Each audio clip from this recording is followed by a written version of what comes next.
ವಿಶ್ವ ಮಹಾಯುದ್ಧ ಶುರುವಾಗ್ಬಿಡುತ್ತಾ ಅನ್ನೋದು ಪ್ರಶ್ನೆ ಆಗ್ತಾ ಇದೆ. ಇರಾನ್ ವಿರುದ್ಧ ಸಮರಕ್ಕಿಳಿತ ನಾಟೋ ಪಡೆ. ನಾಟೋದಿಂದ ಇರಾನ್ಗೆ ಖಡಕ್ ಸಂದೇಶ ರವಾನೆಯಾಗಿದೆ. ಇಸ್ರೇಲ್ ಮೇಲಿನ ದಾಳಿ ನಿಲ್ಲಿಸಲೇಬೇಕು ಅನ್ನುವಂಥ ಖಡಕ್ ಸಂದೇಶ. ತಕ್ಷಣವೇ ಮಿಲಿಟರಿ ಕಾರ್ಯಾಚರಣೆ ನಿಲ್ಲಿಸಬೇಕು ಅನ್ನುವಂಥ ಎಚ್ಚರಿಕೆಯನ್ನ ನಾಟೋ ಪಡೆ ನಿನ್ನೆ ಕೊಟ್ಟಿದೆ.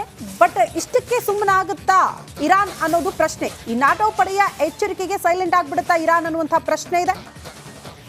ಬಟ್ ಈ ಎಲ್ಲ ಬೆಳವಣಿಗೆಯಿಂದ ಮತ್ತೊಂದು ಮಹಾಯುದ್ಧಕ್ಕೆ ಏನಾದರೂ ಸಾಕ್ಷಿ ಆಗಬಹುದಾ ಅನ್ನುವಂಥ ಬೆಳವಣಿಗೆಗಳು, ಅಂಥದ್ದೊಂದಷ್ಟು ಪ್ರಶ್ನೆ, ಆತಂಕ ನಿನ್ನೆಯಿಂದಲೂ ಕೂಡ ನಾವು ಗಮನಿಸ್ತಾ ಇದ್ದೀವಿ ಏನಾಗ್ತಾ ಇದೆ ಅಂತ.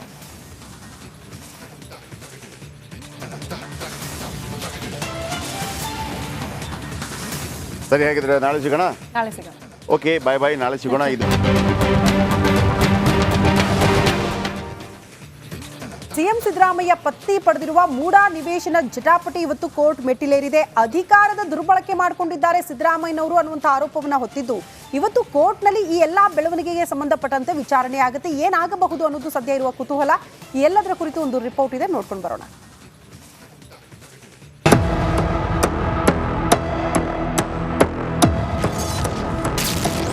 ಸಿಎಂ ಸಿದ್ದರಾಮಯ್ಯಗೆ ಇಂದು ಬಿಗ್ ಡೇ. ಮೂಡಾ ಖಾಸಗಿ ದೂರು ಇಂದು ವಿಚಾರಣೆ. ಮೂಡಾ ಹಗರಣ ಸಿಎಂ ಸಿದ್ದರಾಮಯ್ಯ ಇನ್ನಿಲ್ಲದ ಸಂಕಷ್ಟ ತಂದಿಟ್ಟಿದೆ.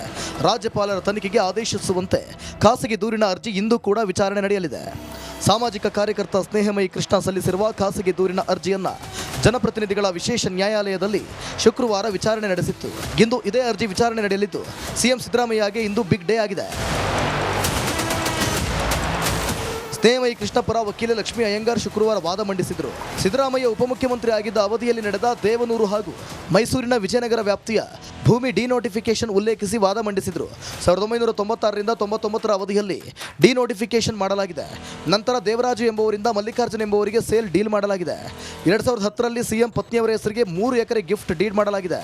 ಅಷ್ಟರಲ್ಲಿ ಲೇಔಟ್ ಅಭಿವೃದ್ಧಿಪಡಿಸಲಾಗಿತ್ತು ಎಂದು ತಿಳಿಸಿದರು. ಸಿದ್ದರಾಮಯ್ಯ ಅಧಿಕಾರ ದುರ್ಬಳಕೆ ಮಾಡಿಕೊಂಡಿದ್ದಾರೆ. ಮೂಡಾ ಆಯುಕ್ತರ ಮೇಲೆ ಪ್ರಭಾವ ಬೀರಿ ಅಕ್ರಮ ಎಸಗಿದ್ದಾರೆ ಎಂದು ಹೇಳಿದರು.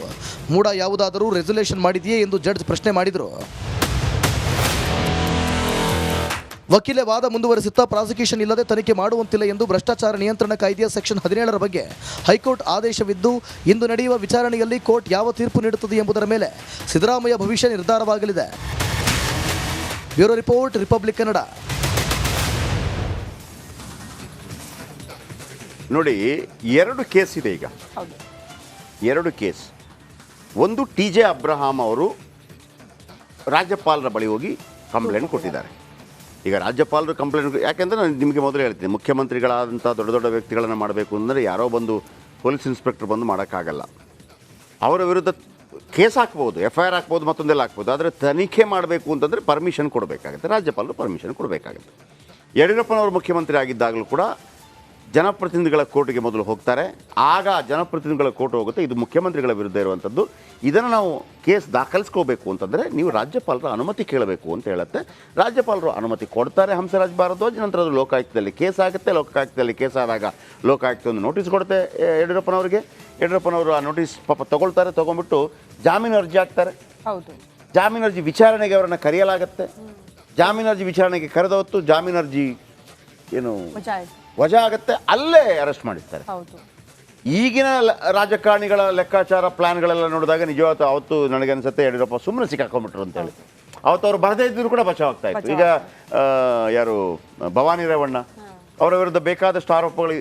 ಅದು ಯಾಕೆ ಹಂಗಾಯ್ತು ಅಂದರೆ ಆಗ ಇಂಥ ಪ್ರಕರಣಗಳಾಗಿರಲಿಲ್ಲ ಕರ್ನಾಟಕದಲ್ಲಿ. ಒಂದ್ಸಲ ಆದ ನಂತರ ಮಾತ್ರ ಗೊತ್ತಾಗೋದು ನಮಗೆ. ಮೊದಲೆಲ್ಲ ಏನು ಅನ್ಕೋತಾ ಇರ್ತೀವಿ, 224 ವಿಧಾನಸಭೆ ಸದಸ್ಯ ಬಲ ಇದೆ, 113 ಬಂದವರು ಗೆಲ್ತಾರೆ ಅಂತೇಳಿ.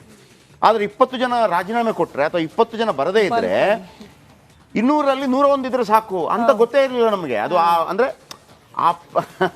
ಅಲ್ಲಿ ತನಕ ಅಂತ ಒಂದು ಚಾನ್ಸೇ ಇರಲಿಲ್ಲ, ಹಂಗಿದೆಯಾ ಇಲ್ವಾ ಅಂತೇಳಿ. ಆಮೇಲೆ ಇಲ್ಲಿ ಆಗೋಯ್ತು ಅದು. ಎನಿವೆ, ಇವರಿದಾರಲ್ಲ ಸ್ನೇಹಮಯಿ ಕೃಷ್ಣ, ಇವರೊಂದು ಕೇಸ್ ಕೊಟ್ಟಿದ್ದಾರೆ.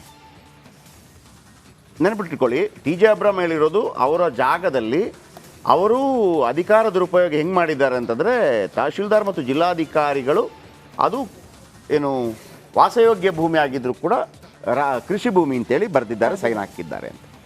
ಇವರು ಅದನ್ನು ಹೇಳ್ತಾ ಇಲ್ಲ. ಇವರು ಆರಂಭಿಕ ಜಾಗವೇ ಅವ್ರದ್ದಲ್ಲ, ಅಲ್ಲೊಂದು ದೊಡ್ಡ ಫೋರ್ಜರಿ ಆಗಿದೆ ಅನ್ನೋ ರೀತಿಯಲ್ಲಿ ಕೇಳಿದ್ದಾರೆ.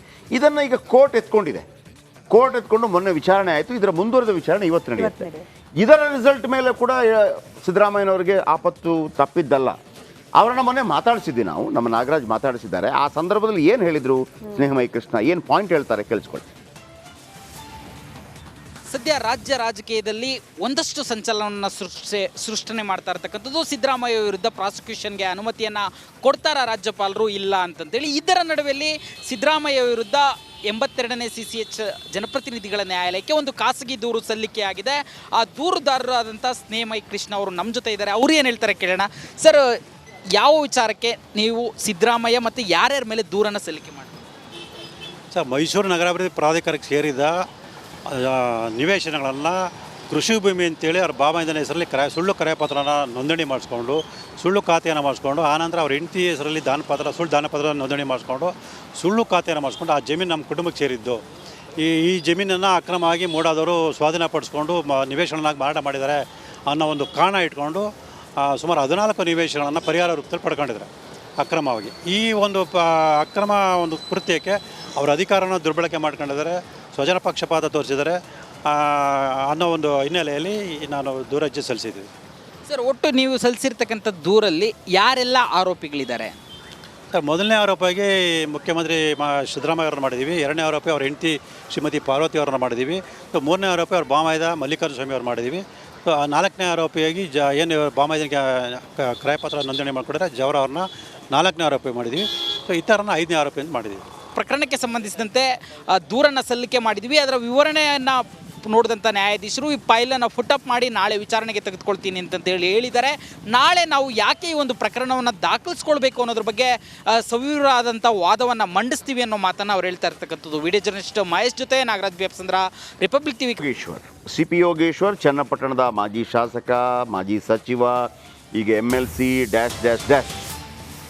ಈಗ ರಿಪಬ್ಲಿಕ್ ಕನ್ನಡದ ಬಿಗ್ ಎಕ್ಸ್ಕ್ಲೂಸಿವ್ ಕುರುಕ್ಷೇತ್ರ ಕದನಕ್ಕೆ ಸಾಕ್ಷಿ ಆಗಲಿದೆ. ಚನ್ನಪಟ್ಟಣದಲ್ಲಿ ಯಾರಾಗ್ತಾರೆ ಕ್ಯಾಂಡಿಡೇಟು?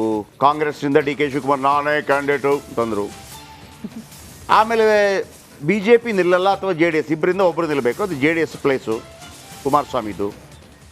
ಆದರೆ ಈ ಚುನಾವಣೆಯಲ್ಲಿ, ಲೋಕಸಭಾ ಚುನಾವಣೆಯಲ್ಲಿ ಚನ್ನಪಟ್ಟಣದಲ್ಲಿ ಭಾಳ ಲಾಭ ಮಾಡಿಕೊಟ್ಟಿದ್ದಾರೆ ಯಾರು? CP ಯೋಗೇಶ್ವರ್. ಈಗ ಸಚಿವ ಚಲುವರಾಯಸ್ವಾಮಿ ಒಂದು ಕಮಿಟಿ ಮಾಡಿದೆಯಂತೆ, ಸ್ಥಳೀಯ ನಾಯಕರ ಅಭಿಪ್ರಾಯ ಸಂಗ್ರಹಿಸಿ ವರದಿ ಕೊಟ್ಟಿದ್ದಾರಂತೆ ಸಮಿತಿ. 2 ಪ್ರಮುಖ ಅಂಶ ಉಲ್ಲೇಖ ಮಾಡಿ ವರದಿ ಕೊಟ್ಟ ಕಮಿಟಿ. ವೆರಿ ಇಂಟ್ರೆಸ್ಟಿಂಗ್ ಇದು. ಏನದು? ದೋಸ್ತಿ ನಾಯಕರ ನಡೆನುಡಿ ಅಭ್ಯರ್ಥಿ ಆಯ್ಕೆ ಆಮೇಲೆ ಮಾಡೋಣ ಅಂತ. ನಂಬರ್ 2, CP ಯೋಗೇಶ್ವರ್ ನಡೆ ಗಮನಿಸಬೇಕೆಂದ ಕಮಿಟಿ. ಒಂದು ವೇಳೆ ನಾನು ಕಮಿಟಿ ಮೆಂಬರ್ ಆಗಿದ್ದಿದ್ರೆ ಇನ್ನೊಂದು ಪಾಯಿಂಟ್ ಹೇಳ್ತಾ ಇದ್ದೆ, CP ಯೋಗೇಶ್ವರನ್ನ ಕಾಂಗ್ರೆಸ್ಗೆ ಕರ್ಕೊಂಬಂದ್ರೆ ಗೆಲುವು ಕಟ್ಟಿಟ್ಟ ಬುದ್ಧಿ ಅಷ್ಟೇ. Very easy. ಮಾತಾಡಿದ್ದಾರೆ ಅವರು, ಕೇಳಿಸ್ಕೊಳ್ಳಿ. ಚನ್ನಪಟ್ಟಣ ವಿಧಾನಸಭೆಯ ಏನು